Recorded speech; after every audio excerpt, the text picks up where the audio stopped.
Madam Reading Clerk. House Bill 140, Tax Credit Amendments, Representative King. This was heard in Revenue and Taxation with a vote of 11, 1, and 4. Representative King. Thank you, Madam Speaker. Colleagues, this is a bill that may look familiar to you because you've seen it the last 2 years. I've run it the last 2 sessions, and it's passed the House and gotten hung up in the Senate.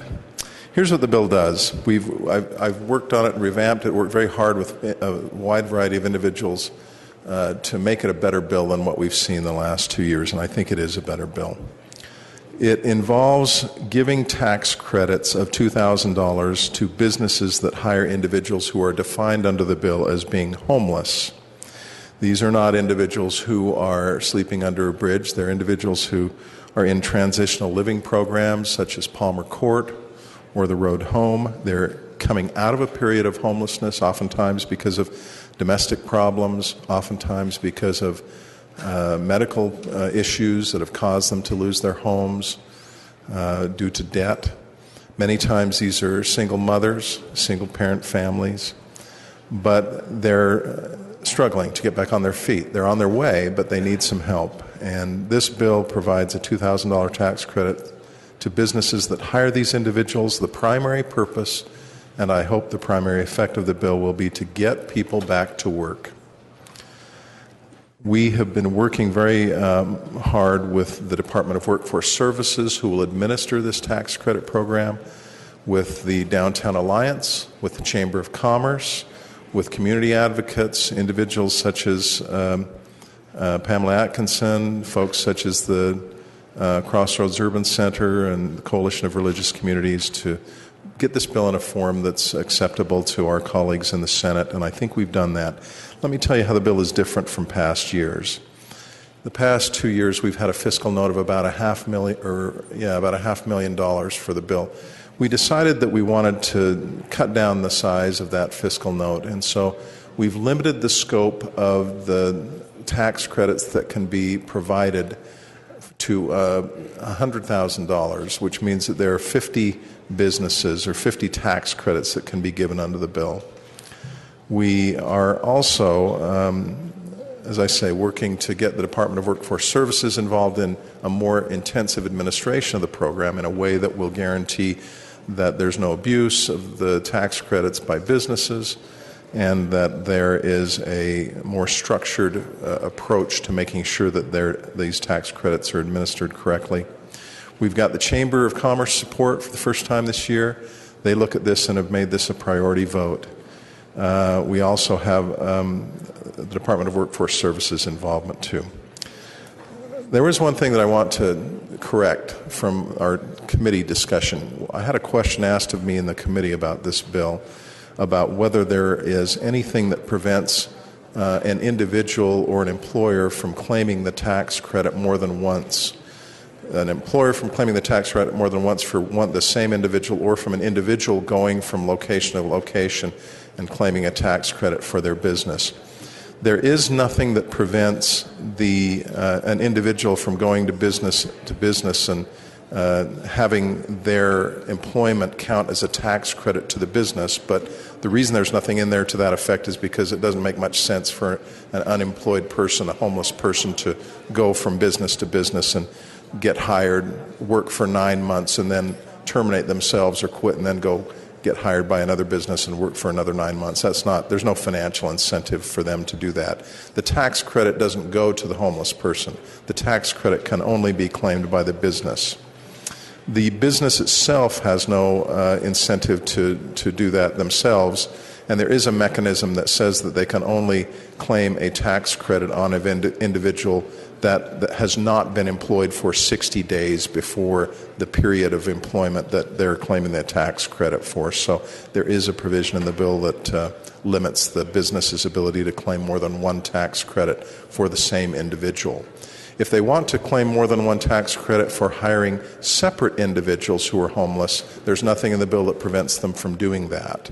But that's a good thing from my perspective, because it means that a business is going to be hiring on an ongoing basis one after another of homeless individuals and employing them for at least 9 months. So With that, that concludes my presentation, Madam Speaker. Thank you, Representative King. Is there discussion to the bill? Representative Webb. Thank you, Madam Speaker. Will the sponsor yield? Representative King, will you yield? Certainly. Go ahead. If I'm unemployed and I'm about ready to lose my apartment, and I apply for a job at the same time a homeless person is applying for the same job, are we incentivizing the employer to discriminate against me because I haven't lost my apartment yet? I don't think so. I think what the effect of the bill is to look at a population of people that are stigmatized and for whom employers are going to hesitate to hire and say, these individuals are worthy of being considered by you, employer. The difference, the problem that the individual who's homeless has in your hypothetical is you do have a place that you're living in your hypothetical. You may be about ready to lose it because you can't pay the rent or something, but that's not something that the employer is aware of. So when you go to the employer, you're going to, on your face, when you look at your resume and compare it to the resume of an individual who's homeless, you're going to have a leg up under the current system. I don't think this gives the homeless person a leg up. I think this levels the playing field, destigmatizes the fact that it doesn't destigmatize, but it has an effect of outweighing, putting a counterweight on the stigmatization effect of the fact that the homeless person is homeless. So I think in answer to your question, it's leveling the playing field. It sounds a lot like a different word for discrimination. Thank you. Is there further discussion to the bill? Seeing none, Representative King for summation. Thank the body's consideration. I think we've had a good discussion in the last two sessions on this. We had a good discussion in our committee vote, and I think we've now brought more players to the table, had a more thorough work through of the bill, and we've got individuals and entities from all sides of the business and the community advocate area who were in favor of the bill, so I'd appreciate your support. Thank you, Representative. Voting is open on House Bill 140.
Representative King?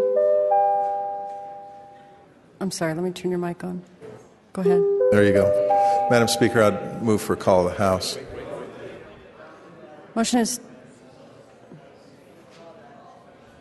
Do you want to withdraw your motion? I will.